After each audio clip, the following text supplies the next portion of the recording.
Beralih ke Amerika Serikat, penghitungan surat suara pemilu 2024 di tempat pemungutan suara luar negeri atau TPS-LN di Los Angeles, California sudah selesai dilakukan dan sejumlah elemen masyarakat nonton bersama saat penghitungan suara di Konsulat Jenderal Republik Indonesia KJRI di Los Angeles berlangsung. Dan untuk mengetahui informasi terkini penghitungan suara pemilu Indonesia 2024 di Los Angeles, Amerika Serikat, telah terhubung bersama kami jurnalis VOA Virginia Gunawan. Selamat pagi waktu Indonesia, Virginia. Bagaimana jalannya penghitungan suara pemilu Indonesia 2024 di Los Angeles dan bagaimana hasilnya?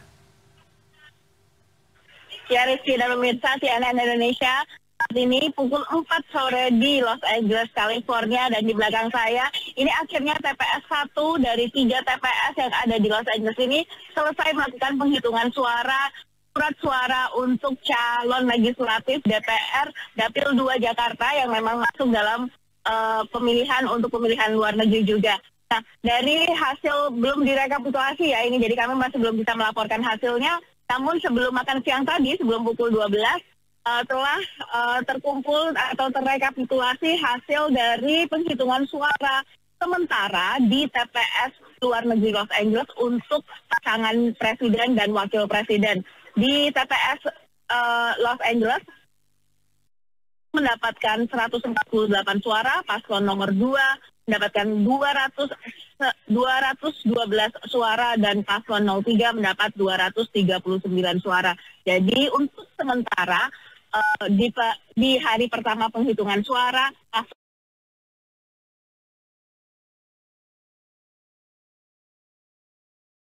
luar negeri Los Angeles. Hari ini adalah hari pertama penghitungan surat suara yang dilakukan di Los Angeles. Besok tanggal 15 Februari akan dilakukan penghitungan surat suara yang metode pencoblosannya atau metode pemilihannya itu dilakukan via pos. Jadi esok masih akan berlanjut lagi proses penghitungan surat suara yang dilakukan di Los Angeles ini. Rizky. Ya, untuk yang pagi ini bagaimana antusiasme para WNI di sana untuk nonton bareng penghitungan suara? Ya, hari ini di Los Angeles itu hari Rabu ya, dan memang ini adalah hari kerja, namun kami sempat bertemu dengan beberapa warga Indonesia yang ikut menjadi saksi untuk menyaksikan penghitungan surat suara yang ada di KJRI Los Angeles ini. Tidak banyak yang hadir di hari ini, namun proses penghitungan suara ini juga disiarkan secara langsung untuk bisa ditonton dari berbagai elemen masyarakat. Ada juga elemen-elemen dari saksi partai, saksi paslon, dan juga saksi masyarakat yang hadir di sini memang tidak banyak, namun antusiasme mereka untuk mengawal proses penghitungan suara ini cukup tinggi. Kemudian partisipasi WNI di sana seperti apa? Berapa jumlah total dari DPT di sana yang akhirnya menggunakan hak pilihnya dan bagaimana dibandingkan dengan tahun lalu, Virgi? Ya, kami sempat mewawancarai Ketua PPLN Los Angeles yang memang belum bisa memberikan data penuh atas perbandingan dari pemilih tahun ini dibandingkan pada pemilu tahun 2019 lalu. Namun yang kami rekapitulasi dari surat suara yang telah digunakan di DPT yang mencoblos langsung di Los Angeles ini, dari total DPT yang terdaftar sekitar 1.200-an orang, yang surat suaranya terpakai adalah sekitar 614. Namun itu termasuk DPT tambahan dan juga DPT khusus.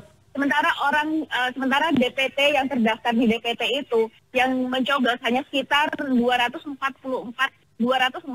surat suara yang terpakai. Jadi angkanya itu sekitar 20,3% dari DPT yang terdaftar. Ini cukup signifikan kecilnya, terutama mengingat DPT di Los Angeles itu adalah DPT paling besar di seluruh Amerika Serikat dengan jumlah data 15 ribuan pemilih yang terdaftar.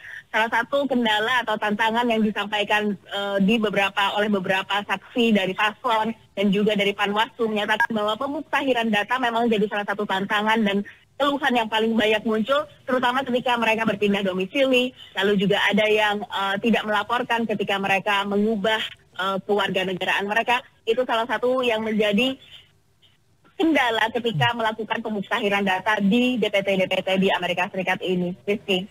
Iya, kemudian di pemilu tahun ini, Virginia, atau apakah ada catatan khusus gitu selama berlangsungnya pemilu sampai dengan penghitungan suara hari ini? Ya, beberapa pemilih yang kami wawancarai dan juga menyampaikan dan juga saksi dari paslon yang kami wawancarai nyatakan satu soal pemuktahiran data tersebut. Ada beberapa warga yang mengaku bahwa mereka masih berwarga negara Indonesia, padahal mereka bukan lagi berwarga negara Indonesia misalnya. Lalu juga berpindah berdomisili, itu jadi salah satu catatan. Catatan yang lain yang disampaikan oleh saksi paslon dan tim pemenangan yang ada di sini adalah terkait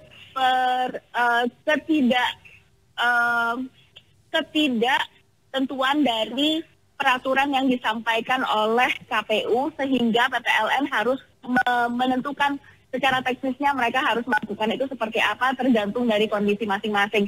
Yang dikeluhkan dari para saksi dari paslon ini adalah harus dibutuhkannya peraturan yang tertulis yang disampaikan kepada masyarakat secara luas untuk mengurangi potensi interpretasi yang berbeda terhadap peraturan-peraturan tersebut. Nah, ini memang jadi catatan terkhusus untuk pemilu kali ini, terutama di PPLN atau wilayah kerja PPLN Los Angeles ini, Rizky.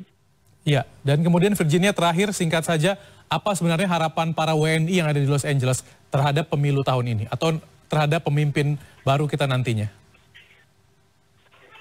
Yang saya temui beberapa kali dan sejumlah pemilih di sini selalu menyebutkan bahwa mereka memang memilih calon yang berbeda, memilih pasangan yang berbeda, namun yang mereka harapkan adalah persatuan dan ingin agar setelah kontestasi politik atau setelah pemilu kali ini mereka bisa bersatu kembali dan mencapai hak dari warga negara Indonesia yang ada di luar negeri, Rizky. Baik, jurnalis VOA Virginia Gunawan, terima kasih atas laporan Anda. Selamat kembali bertugas.